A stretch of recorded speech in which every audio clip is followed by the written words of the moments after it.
Fluid flow BTech second इयरको food engineering सब्जेक्टको unit 2 यानि कि फ्लुइड फ्लो लेसनलाई चाहिँ मैले यो भिडियोमा कभर गर्ने कोसिस गरेको छु। अब चाहिँ यो लेसनलाई स्टार्ट गरौँ। Absolute pressure, gauge pressure, atmospheric pressure, vacuum pressure के हो त हैन, यसलाई चाहिँ यो हामीले डायग्राम युज गरेर एक्सप्लेन गर्यौं भने हामीलाई बुझ्न चाहिँ सजिलो हुन्छ। अब यो डायग्राममा यो यहाँ बिचमा ब्लू लाइन छ क्या, यो ब्लू लाइन भनेको चाहिँ मैले एटमोस्फेरिक प्रेसरलाई मैले मार्क गरेको हो यो डायग्राममा। र एटमोस्फेरिक प्रेसर भनेको चाहिँ जुन हाम्रो नर्मल सराउन्डिङ एटमोस्फियरले प्रेसर एक्जर्ट गर्छ नि, त्यसैलाई चाहिँ एटमोस्फेरिक प्रेसर भन्छ। त्यसपछि यहाँ अर्को हाम्रो होरिजेन्टल लाइन छ र यसले चाहिँ एब्सोल्युट भ्याकुम रिप्रेजेन्ट गर्छ। यो चाहिँ स्पेस जस्तै हो क्या, यहाँ प्रेसरै हुँदैन, प्रेसर चाहिँ पुरै जिरो हुन्छ एब्सोल्युट भ्याकुममा। सपोज मैले पोइन्ट ए चाहिँ यहाँ लिएँ, यदि मैले यो पोइन्ट एमा चाहिँ एब्सोल्युट भ्याकुमदेखि प्रेसर मार्क गरेँ या मेजर गरेँ भने यसलाई चाहिँ एब्सोल्युट प्रेसर भन्छ। अब यहाँ एब्सोल्युट भ्याकुमलाई चाहिँ रिफरेन्स लिएर यदि हामीले प्रेसर मेजर गर्छौँ भने त्यसलाई चाहिँ एब्सोल्युट प्रेसर भन्छ। अब एब्सोल्युट भ्याकुम भनेको त जिरो, पुरै जिरो क्या, स्पेसमा प्रेसर हुँदैन नि, त्यस्तै जिरोबाट चाहिँ हामीले अब मेजर गऱ्यौँ भने एब्सोल्युट भ्याकुमदेखि त्यसलाई एब्सोल्युट प्रेसर भन्ने भयो। र अब एब्सोल्युट प्रेसरलाई चाहिँ डेफिनेसनमा भन्नु पर्दाखेरि it is the pressure measure from absolute vacuum भन्न सकिन्छ। यानि कि एब्सोल्युट भ्याकुमदेखि मेजर गरेको प्रेसरलाई चाहिँ हामी एब्सोल्युट प्रेसर भन्छौँ। र अर्को हाम्रो छ गेज प्रेसर। यो गेज प्रेसरलाई चाहिँ हामीले मेजरिङ इन्स्ट्रुमेन्ट युज गरेर मेजर गर्छौँ। र यो गेज प्रेसर मेजर गर्दाखेरि हामी रिफरेन्स चाहिँ एटमोस्फेरिक प्रेसरलाई लिन्छौँ र यहाँ चाहिँ हामी एटमोस्फेरिक प्रेसरलाई चाहिँ जिरो मान्छौँ क्या। र यो एटमोस्फेरिक प्रेसर जिरो मानिसकेपछि हामी चाहिँ अब प्रेसर मेजर गर्न थाल्छौँ। र यो गेज प्रेसर मेजर गर्नको लागि युज गर्ने इन्स्ट्रुमेन्टको चाहिँ स्टार्टिङै जिरोदेखि हुन्छ र त्यो जिरोले चाहिँ एटमोस्फेरिक प्रेसरलाई मानेको हुन्छ। यानि कि जुन हाम्रो एटमोस्फेरिक प्रेसर हुन्छ नि त्यसलाई चाहिँ जिरो देखाउँछ र त्यहाँदेखि उसले चाहिँ प्रेसर अब माथि माथि बढ्दै जान थालेपछि मेजर गर्न थाल्छ। र यो गेज प्रेसर चाहिँ जहिले पनि एटमोस्फेरिक प्रेसरको माथि हुन्छ क्या, भन्दा बढी हुन्छ, किनकि हामी अब एटमोस्फेरिक प्रेसरको लागि रिफरेन्स लिएर नाप्ने हो नि त। अब यसलाई डेफिनेसनमा भन्नु पर्दाखेरि चाहिँ gauge pressure is the pressure that is measure with measuring instrument and it is the pressure it is above atmospheric pressure भन्दा हुन्छ। त्यसपछि अर्को हाम्रो छ भ्याकुम प्रेसर। जब चाहिँ प्रेसर एटमोस्फेरिक प्रेसर भन्दा तल झर्छ, तल झर्न थाल्छ या झर्छ, त्यसलाई चाहिँ हामी भ्याकुम प्रेसर भन्छौँ। र जहिले पनि भ्याकुम प्रेसर चाहिँ एटमोस्फेरिक प्रेसर भन्दा लेस हुन्छ। नेगेटिभ प्रेसर या एटमोस्फेरिक प्रेसर भन्दा तलको प्रेसरलाई चाहिँ हामी भ्याकुम प्रेसर भन्छौँ। अब यहाँ हामी डायग्राममा पनि देख्न सक्छौँ। अब यो हाम्रो एटमोस्फेरिक प्रेसर हो। अब एटमोस्फेरिक प्रेसर भन्दा अब प्रेसर घट्न थाल्यो अरे भनिसकेपछि अब त्यसलाई चाहिँ हामी भ्याकुम प्रेसर भन्छौँ, यानि कि नेगेटिभ प्रेसर है। हाम्रो नर्मल सराउन्डिङको भन्दा प्रेसर चाहिँ घटी क्या, भ्याकुम प्रेसर भन्छौँ। र भ्याकुम प्रेसर चाहिँ जिरो चाहिँ ठ्याक्कै हुँदैन क्या। अब प्रेसर एकदमै जिरो भयो भने त त्यसलाई एब्सोल्युट भ्याकुम भन्छौँ। तर अब नर्मल एटमोस्फेरिक प्रेसर भन्दा चाहिँ अब घटेको प्रेसरलाई चाहिँ हामी हाम्रो सराउन्डिङको जुन प्रेसर हुन्छ एटमोस्फियरले एक्जर्ट गर्ने त्यो प्रेसर भन्दा घटी प्रेसरलाई चाहिँ हामी नेगेटिभ प्रेसर, घटी प्रेसरलाई चाहिँ हामी भ्याकुम प्रेसर भन्छौँ। र हाम्रो अन्तिममा छ एटमोस्फेरिक प्रेसर। हाम्रो चाहिँ सराउन्डिङमा भएको एयरले हैन, सराउन्डिङमा भएको एटमोस्फियरले प्रेसर एक्जर्ट गर्छ, जसलाई चाहिँ हामी एटमोस्फेरिक प्रेसर भन्छौँ। र यहाँ मैले चाहिँ एउटा पोइन्ट बी लिएँ अरे, र यसलाई चाहिँ मैले एब्सोल्युट भ्याकुमलाई रिफरेन्स लिएर चाहिँ प्रेसर मेजर गर्दैछु भने यसलाई चाहिँ एब्सोल्युट प्रेसर यानि अर एब्सोल्युट भ्याकुम प्रेसर भनिन्छ। यदि मैले अब यहाँ चाहिँ अब रिफरेन्स चाहिँ एटमोस्फेरिक प्रेसरलाई लिएँ अरे क्या, यानि कि अब एटमोस्फेरिक प्रेसरलाई रिफरेन्सले अब एटमोस्फेरिक प्रेसरलाई जिरो रिफरेन्स लिएर चाहिँ अब यदि मैले प्रेसर मेजर गरेँ भने त अब हाम्रो नेगेटिभ आउने भयो। यो जिरो हो भने त योभन्दा तल झर्दा त नेगेटिभ आउँछ नि त। अब त्यसलाई चाहिँ हामी भ्याकुम प्रेसर भन्छौँ क्या। अब यसरी नापियो भने चाहिँ त्यसलाई भ्याकुम प्रेसर भन्छौँ। अब यो हाम्रो एटमोस्फेरिक प्रेसरलाई रिफरेन्स लियो भने त अब यो त जिरो रिफरेन्स लिने भनेपछि अब योभन्दा तल झरिसकेपछि त अब यो त नेगेटिभ हो नि त। भनेपछि त अब नेगेटिभ प्रेसर यानी कि अब एटमोस्फेरिक प्रेसरलाई मैले रिफरेन्स मानेर लिए भने चाहिँ त्यसलाई अब म यो पोइन्ट बी लाई चाहिँ भ्याकुम प्रेसर भन्छु र यदि एब्सोल्युट भ्याकुम यानी कि जिरो पुरै जिरो प्रेसरलाई चाहिँ मैले हैन यहाँदेखि अब एब्सोल्युट भ्याकुमदेखि चाहिँ यदि मैले यो पोइन्ट बी को प्रेसरलाई मेजर गर्छु भने त्यसलाई चाहिँ अब absolute pressure or absolute vacuum pressure भन्छु। अब यो माथिदेखि नाप्दा फेरि भ्याकुम प्रेसर भनिने भयो किनकि अब यो एब्सोल्युट भ्याकुम भन्न किन मिल्दैन भन्दा फेरि यो टोटल्ली जिरो त छैन नि त एटमोस्फेरिक प्रेसर भन्दा घटी छ तर टोटल्ली जिरो छैन क्या माथिदेखि नाप्दा फेरि। अर्को छ हाम्रो हाइड्रोस्ट्याटिक्स ल र यो फ्लुइड मेकानिक्सको चाहिँ मेन ल हो यो। अब हाइड्रोस्ट्याटिक्स लले के भन्छ भन्दा फेरि हाइड्रोस्ट्याटिक्स ल state that rate of increase of pressure in vertically downward direction in a fluid liquid is directly proportional to the weight density that is height of column of the liquid। यही भनेको चाहिँ हाम्रो हाइड्रोस्ट्याटिक्स ल हो। यानी कि अब यो लिक्विडको सर्फेस हो अरे र जब हामी चाहिँ अब यो लिक्विडको सर्फेसबाट जति डाउनवर्ड डिरेक्सनमा जान थाल्छौँ त्यति त्यहाँ चाहिँ अब प्रेसर इन्क्रिज हुन थाल्छ क्या। यो चाहिँ अब वेट डेन्सिटी या स्पेसिफिक वेटसँग चाहिँ डाइरेक्टली प्रोपोर्सनल हुन्छ क्या। यानी कि यो हाइट अफ कलम अफ लिक्विडसँग चाहिँ डाइरेक्टली प्रोपोर्सनल हुन्छ जति यो हाइट बढी हुन्छ हैन त्यति बढी हुन्छ नि त प्रेसर। अब सपोज गरौँ यो चाहिँ एउटा लिक्विड हो अरे यो लिक्विडको सर्फेस हो र यहाँ लिक्विड भित्र चाहिँ एउटा अब्जेक्ट छिरेको छ अरे र त्यो अब्जेक्टको हाइट चाहिँ डिजेट हो अरे र यसको यो माथिको क्रस सेक्सन एरिया चाहिँ डिए हो अरे। अब माथिदेखि यो लिक्विडले त यो अब्जेक्टलाई त प्रेसर एक्जर्ट गर्ने भयो। अब प्रेसर के हो भन्दा फेरि प्रेसर भनेको फोर्स बाई एरिया हो भनेपछि अब फोर्स भनेको प्रेसर इन्टु एरिया हुने भयो नि त। यो लिक्विडले यो अब्जेक्टको चाहिँ माथि एक्जर्ट गरेको फोर्स चाहिँ अब प्रेसर इन्टु यसको क्रस सेक्सन एरिया हुने भयो यानी कि पी इन्टु डिए र अब यो फोर्सले चाहिँ यो अब्जेक्टलाई अब डाउनवर्ड डिरेक्सनमा ठेल्ने भयो। त्यसको साथसाथै अब यो अब्जेक्टको वेट पनि हुन्छ र यो अब्जेक्टको वेट पनि त यसलाई अब डाउनवर्ड डिरेक्सनमा ठेल्ने भयो नि त हैन। अब वेट भनेको एमजी हो। अब एमजीलाई चाहिँ र हामीलाई डेन्सिटी भनेको चाहिँ मास बाई भोल्युम भन्ने थाहा छ भनेपछि मास भनेको हाम्रो डेन्सिटी इन्टु भोल्युम हुने भयो। अब भोल्युमलाई चाहिँ हामी एरिया इन्टु हाइट भन्न पाउँछौँ। अब हाम्रो एरिया भनेको चाहिँ के छ भन्दा फेरि एरिया भनेको डिए छ हामीले अघि क्रस सेक्सन एरिया मानेको छौँ हैन क्रस सेक्सन एरिया मानेको छौँ। त्यसै गरी अब यो अब्जेक्टको हाइट भनेको डिजेट भनेर मानेको छौँ हैन डिजेट भनेर मानेको छौँ नि त भनेपछि अब हामी मासको ठाउँमा density into D A into digit लेख्न पाउने जी त्यस्तै जस्ता त्यस्तै छ।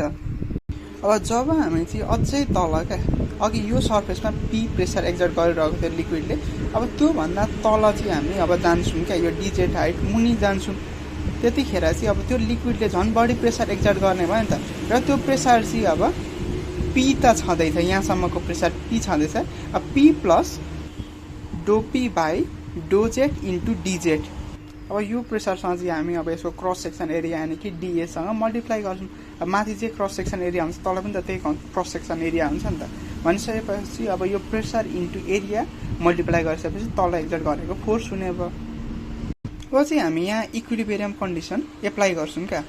अब इक्विलिब्रियम कन्डिसनमा के हुन्छ भन्दा फेरि जुन डाउनवर्ड डिरेक्सनमा लागेको फोर्स छ डाउनवर्ड डिरेक्सनमा लागेको फोर्स छ त्यो चाहिँ अब अपवर्ड डिरेक्सनमा लाग्ने फोर्ससँग चाहिँ इक्वल हुन्छ क्या। डाउनवर्ड डिरेक्सनमा यो र यो लागेको छ भने अब अपवर्ड डिरेक्सनमा यो लागेको छ नि अब यो डाउनवर्ड डिरेक्सनमा लागेको फोर्स चाहिँ अब अपवर्ड डिरेक्सनमा लागेको फोर्ससँग इक्वल हुन्छ। यहाँ चाहिँ अब डाउनवर्ड डिरेक्सनमा लागेको फोर्स भनेको पी इन्टु डिए त्यसै गरी वेट यानी कि density into D A into D Z into G त्यो चाहिँ अब अपवर्ड फोर्स यानी कि पी प्लस डोपी बाई डोजेट इन्टु डिजेट इन्टु डिए। अब यहाँ अब यो मल्टिप्लाई गर्दाखेरि पी इन्टु डिए आउँछ हैन अब पी इन्टु डिए क्यान्सल हुने भयो। अब बाँकी रहने भयो हाम्रो density into D A into D Z into G हैन। अब उतापट्टि कुनै अब डोपी बाई डोजेट इन्टु डिजेट इन्टु डिए बाँकी रहने भयो। अब यो डिजेट डिए काटिने भयो र हाम्रो चाहिँ density into G equals to डोपी बाई डोजेट चाहिँ अब उब्रिने भयो। अब यसैलाई चाहिँ हाइड्रोस्ट्याटिक ल भन्छ, जुन चाहिँ हामीले प्रुभ गर्यौँ यहाँ। यहाँ हामीले हेऱ्यौँ भने कुनै पनि अब यो पार्टिकुलर लिक्विड लियौँ भने त्यसको डेन्सिटी त अब कन्स्टेन्ट हुने भयो। अब एक्सिलरेसन ड्यू टु ग्राभिटी जी पनि कन्स्टेन्ट हुन्छ नि त। अब यो पुरै भ्यालु त यहाँ कन्स्टेन्ट हुने भयो भनेको प्रेसर चाहिँ अब जेटको मात्र फङ्सन हुने भयो, यानि कि हाइटको मात्र फङ्सन हुने भयो। अब जब प्रेसर चाहिँ अब जेटको मात्र फङ्सन हो भने हामीले चाहिँ यो पार्शियल डिफ्रेन्सिएसनको चाहिँ हामी डिपी बाई डिजेट लेख्न सक्छौँ क्या, यानि कि डोपी बाई डोजेटलाई चाहिँ हामी डिपी बाई डिजेट लेख्न सक्छौँ। अब यो हामी किन लेख्न सक्छौँ भन्दाखेरि यहाँ कुनै पनि दुईटा फङ्सन या दुईटा भेरिएबल छैन। अघि यहाँ स्टेटमेन्टमा जे भनेको थियो नि होइन, जब हामी चाहिँ अब तल जान्छौँ त्यतिखेर जुन अब प्रेसर इन्क्रिज हुँदै जान्छ नि त, जति तल गयो त्यो इन्क्रिज हुँदै जान्छ, त्यो चाहिँ अब यो हाइट अफ कलम अफ लिक्विडसँग डाइरेक्टली प्रोपोर्सनल हुन्छ भनेर थियो नि। अब त्यो चाहिँ हामीले यहाँ प्रुभ गरिदिउँ होइन। यहाँ हाम्रो डेन्सिटी पनि यदि कन्स्टेन्ट छ होइन, acceleration due to gravity constant छ भनेपछि डिपेन्ड गर्ने भयो केमा भन्दाखेरि यो प्रेसर डिपेन्ड गर्ने भयो हाइटमा। अब यसलाई हामी इन्टिग्रेसन गरिदिउँ। अब इन्टिग्रेटिङ बोथ साइड, अब यो डिपीलाई चाहिँ हामी 0 देखि पीसम्म इन्टिग्रेसन गरौँ र डिजेटलाई चाहिँ 0 देखि जेडसम्म इन्टिग्रेसन। अब यो डिपीलाई इन्टिग्रेसन गर्दा पी आउँछ, त्यसै गरी डिजेटलाई इन्टिग्रेसन गर्दा जेड आउँछ। अब हाम्रो यहाँ P0 to P equals to rho g z 0 to z. अब यो गर्दाखेरि हाम्रो P is equals to rho g z आउने भयो। अब P भनेको प्रेसर होइन, अब जेड भनेको हाइट, सर्फेसदेखिको हाइट। अब यो सर्फेसदेखिको हाइट। अब यो रो भनेको डेन्सिटी र ग्राभिटी त कन्स्टेन्ट हुन्छ कुनै पनि लिक्विडको भनेपछि जब अब प्रेसर इन्क्रिज हुन्छ त्यतिखेर जेट पनि इन्क्रिज हुने भयो, यानि या जब जेट चाहिँ हाइट चाहिँ इन्क्रिज हुन्छ त्यतिखेर प्रेसर पनि इन्क्रिज हुने भयो। अब हाम्रो जेट भनेको त पी ओभर रोजी हुने भयो र यसलाई चाहिँ हामी प्रेसर हेड पनि भन्छौँ र यसको युनिट चाहिँ अब सबै यसको भ्यालु गर्दाखेरि चाहिँ यसको युनिट चाहिँ अब मिटर, मिलिमिटर, मिटर, सेन्टिमिटरहरू चाहिँ आउँछ, किनकि यो त हेड हो नि त, हाइट हो नि त होइन। र अब यो हाइड्रोस्ट्याटिक्स ल युज गरेर चाहिँ कुनै पनि डेप्थ या हाइटमा चाहिँ हामी प्रेसर क्याल्कुलेट गर्न सक्छौँ यो युज गरेर। इक्वेसन अफ कन्टिन्युटी, यो देखाइएको फिगर चाहिँ डिफ्रेन्ट क्रस सेक्सन भए तापनि लिक्विड चाहिँ स्टेडी रूपमा एउटै रूपमा फ्लो भइरहेको हो, त्यस्तो खालको फ्लोको यो फिगर हो। 1 सेकेन्डमा चाहिँ पोइन्ट ए मा छिर्ने लिक्विडको भोल्युम भनेको चाहिँ A1 भनेको एरिया इन्टु V1 यानि कि भेलोसिटी अफ फ्लुइड हो नि त। भनेपछि मास अफ लिक्विड कति इन्टर गर्यो भन्दाखेरि volume into density, A1 V1 into density. अब सिमिलरली पोइन्ट बी मा त बेग्लै भेलोसिटीले एउटै, पोइन्ट बी मा सब लिक्विड फ्लो हुने भेलोसिटी एउटै हुन्छ तर पोइन्ट ए को भन्दा बेग्लै हुन्छ नि त स्टेडी फ्लोमा। त्यही भएर अब यसमा चाहिँ यो पोइन्ट बीबाट निस्किने लिक्विड चाहिँ कति भयो भन्दाखेरि मास कति भयो A2V2 इन्टु डेन्सिटी भयो। अब यदि त्यो पाइपबाट फ्लो गर्दाखेरि काहीँ लिक्विड लस भएको छैन भने जति मास पर सेकेन्ड पोइन्ट ए मा इन्टर गर्छ नि त्यति मास पर सेकेन्ड चाहिँ पोइन्ट बीबाट लिभ गर्छ, यानि कि A1 V1 into density is equals to A2V2 into density हुन्छ। यदि लिक्विड चाहिँ कम्प्रेस गर्न नमिल्ने खालको छ भने त दुईटैको डेन्सिटी बराबरै हुन्छ, जसको कारणले यो काटेर जान्छ र बाँकी रहन्छ A1 V1 is equals to A2V2, यानि कि AB is equals to constant. यही इक्वेसनलाई चाहिँ हामी इक्वेसन अफ कन्टिन्युटी भन्छौँ। अब यसले के यो इक्वेसनबाट हामी के थाहा पाउन सक्छौँ भन्दाखेरि यदि एरिया चाहिँ ठुलो छ भने भेलोसिटी चाहिँ कम्ती हुन्छ र यदि एरिया सानो छ भने चाहिँ भेलोसिटी धेरै हुन्छ। अब बोर्नालिस थ्योरमले चाहिँ के स्टेट गर्छ भन्दाखेरि यदि आइडल लिक्विड यानि कि कम्प्रेस नहुने र नन भिस्कस खालको लिक्विड स्ट्रिम लाइन फ्लो गरिरहेको छ भने त्यसको टोटल एनर्जी यानि कि सम के को भन्दाखेरि pressure energy, potential energy, kinetic energy per unit mass चाहिँ सबै क्रस सेक्सन एरियामा कन्स्टेन्ट हुन्छ। त्यो लिक्विड फ्लो गर्दाखेरि अब यसलाई चाहिँ हामी equation E equals to pressure by density plus G S plus B square by two equals to constant यो इक्वेसनले रिप्रेजेन्ट गर्छौँ। अब हामी यो इक्वेसनको प्रुफतिर जाउँ। हामीले एउटा ट्युब कन्सिडर गरौँ जुन चाहिँ एबी हो। यसको चाहिँ भेरियस पोइन्टमा भेरियस क्रस सेक्सन छ। यसमा चाहिँ हामी आइडल लिक्विडलाई स्ट्रिम लाइन फ्लो गराउँछौँ फिगरमा देखाए जस्तै। र हामी त्यहाँ P1, A1, S1, V1 र P2, A2, S2, V2 चाहिँ pressure, cross section area, height, velocity different point A र बीमा रहेको भनेर चाहिँ लेट गरौँ। अब पोइन्ट एमा हुँदाखेरि लिक्विडमा एक्ट गर्ने फोर्स भनेको चाहिँ प्रेसर इन्टु एरिया हो नि त। प्रेसर भनेको एफआई, पीबाट चाहिँ फोर्स भनेको प्रेसर इन्टु एरिया भयो। यानि कि P1 इन्टु A1 डेल्टी टाइममा चाहिँ लिक्विडले ट्राभल गर्ने डिस्टेन्स भनेको चाहिँ V1 इन्टु डेल्टी हो। त्यो लिक्विड पोइन्ट एमा चाहिँ फोर्स यानि कि P1 A1 ले गर्ने वर्क डन भनेको त फोर्स इन्टु डिस्प्लेसमेन्ट हो। अब फोर्स भनेको P1 A1 भयो भने डिस्प्लेसमेन्ट भनेको चाहिँ V1 इन्टु डेल्टी, त्यतिले डिस्प्लेस गर्छ। जब चाहिँ लिक्विड पोइन्ट एदेखि ए ड्याससम्म डेल्टी टाइममा ट्राभल गर्छ त्यतिखेर चाहिँ अर्को इन्डमा पनि लिक्विड बीदेखि बी ड्यास पोइन्टसम्म चाहिँ वर्क डन भएर मुभ गर्छ। प्रेसर्सको एगेन्स्टमा P2 को त्यही सेम टाइममा मुभ गर्ने, एदेखि ए ड्यास र बीदेखि बी ड्यासमा मुभ गर्ने सेम टाइममा। अब त्यतिखेर पोइन्ट बीमा हुने वर्क डन चाहिँ प्रेसरको एगेन्स्टमा चाहिँ कतिसँग इक्वल हुन्छ भन्दाखेरि P2 A2 into B2 into डेल्टु, यानि कि फोर्स इन्टु डिस्प्लेसमेन्टै हो यो पनि पोइन्ट बीमा। अब नेट वर्क डन चाहिँ कति भयो त भन्दाखेरि ए पोइन्टदेखि बी पोइन्टसम्म मुभ गर्दा लिक्विड भनेको चाहिँ हामी वर्क डन भनेको चाहिँ पोइन्ट एमा गरेको वर्क डन माइनस चाहिँ हामी पोइन्ट बीमा गरेको वर्क डन, यो दुईटा सबट्र्याक्ट गरेर चाहिँ हामी नेट वर्क डन लिक्विडलाई मुभ गर्न कति एनर्जी लाग्यो भनेर निकाल्न सक्छौँ। हामीलाई इक्वेसन अफ कन्टिन्युटीबाट के थाहा छ भन्दाखेरि A1 V1 भनेको चाहिँ A2 B2 बराबरी हुन्छ। यानि कि त्यहाँ फ्लो गर्ने भोल्युम त बराबरी हुन्छ नि त। भोल्युम भनेको चाहिँ मास बाई डेन्सिटी हो। त्यसो भए हामीले टोटल वर्क डन चाहिँ के लेख्न पायौँ भन्दाखेरि यानि कि नेट वर्क डन चाहिँ P1V माइनस P2V। अब यहाँ V त कमन छ भनेपछि P1 माइनस P2V, भोल्युम भनेको मास बाई डेन्सिटी, त्यो लगाएर हालिदिने। यो वर्क डन गर्दाखेरि चाहिँ सुरुमा प्रेसर एनर्जीले चाहिँ काइनेटिक एनर्जीलाई बढाइदिन्छ अनि पोटेन्सियल एनर्जीलाई बढाउँछ।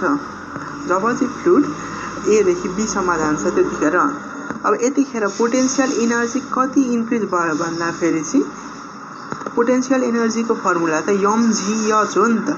अब हाइट भनेको पोइन्ट बीमा बढी छ भनेपछि इन्क्रिज इन पोटेन्सियल एनर्जी भनेको mgh2 माइनस mgh1 हो। अब सिमिलरली काइनेटिक एनर्जीमा पनि इन्क्रिजमेन्ट आउँछ। अब कति इन्क्रिज भयो भन्दाखेरि काइनेटिक एनर्जीको फर्मुला भनेको 1/2 mv² हो। पोइन्ट बीमा चाहिँ पोइन्ट ए को भन्दा क्रस सेक्सन एरिया सानो भएकोले काइनेटिक एनर्जी धेरै हुन्छ। त्यहाँ पछि हामी कसरी निकाल्न सक्छौँ त काइनेटिक एनर्जी इन्क्रिज भएको भन्दाखेरि 1/2 mv² माइनस 1/2 mv1² गरेर हामी इन्क्रिज इन काइनेटिक एनर्जी निकाल्न सक्छौँ। अब वर्क एनर्जी थ्योरमको आधारमा अब प्रेसर एनर्जीले गर्ने वर्क डन चाहिँ पोटेन्सियल एनर्जी र काइनेटिक एनर्जीको इन्क्रिज भएको समसँग बराबरी हुन्छ। अब work done by pressure energy अघि हामीले माथिको इक्वेसनमा निकालिसक्यौँ P1 P2 minus m by density. अब यतापट्टि हामीले निकालिसक्यौँ इन्क्रिज इन प्रेसर एनर्जी भनेको mgh2 माइनस h1 हो भने इन्क्रिज इन काइनेटिक एनर्जी भनेको 1/2 mv2² माइनस v1²। अब यसरी गरिसकेपछि हामीले लास्टमा चाहिँ के पाउँछौँ भन्दाखेरि P by density plus GH plus V2/2 चाहिँ कन्स्टेन्ट पाउँछौँ, जसले चाहिँ बर्नालिस थ्योरमलाई प्रुभ गर्छ। स्टिम लाइन फ्लो भनेको चाहिँ यस्तो खालको भेलोसिटी भएको फ्लो हो जसमा चाहिँ सबै पार्टिकलहरूको एउटा पार्टिकुलर पोइन्टमा चाहिँ भेलोसिटी कन्स्टेन्ट हुन्छ। यस्तो खालको फ्लोलाई चाहिँ हामी स्ट्रिम लाइन फ्लो भन्छौँ। अब यसलाई अझै मजाले बुझ्नको लागि चाहिँ हामीले एउटा ट्युब कन्सिडर गरौँ जसमा चाहिँ लिक्विड फ्लो गरिरहेको छ।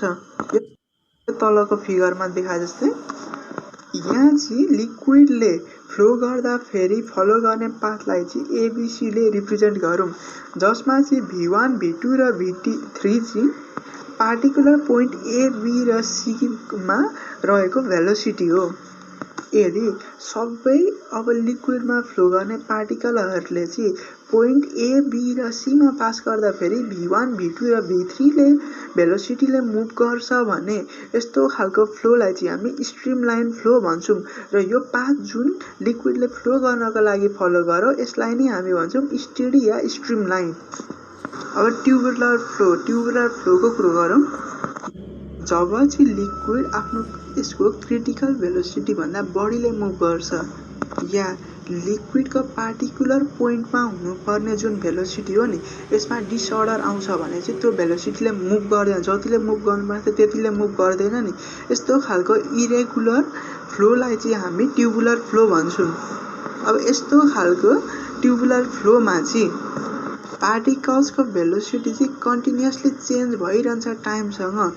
यस्तो खालको फ्लोलाई चाहिँ हामी ट्युबुलर फ्लो भन्छौँ। यसको एक्जाम्पल हेर्नु पर्दाखेरि चाहिँ सिगरेटबाट, अब यसको एक्जाम्पलमा चाहिँ सिगरेटबाट आएको धुवा हुन्छ नि त्यसले पार्टिकुलर डिस्टेन्स कभर गरेपछि कस्तो बेग्ला भेलोसिटीमा मुभ गर्छ नि पार्टिकुलर पोइन्टमा पनि, त्यही हो यसको एक्जाम्पल भनेको।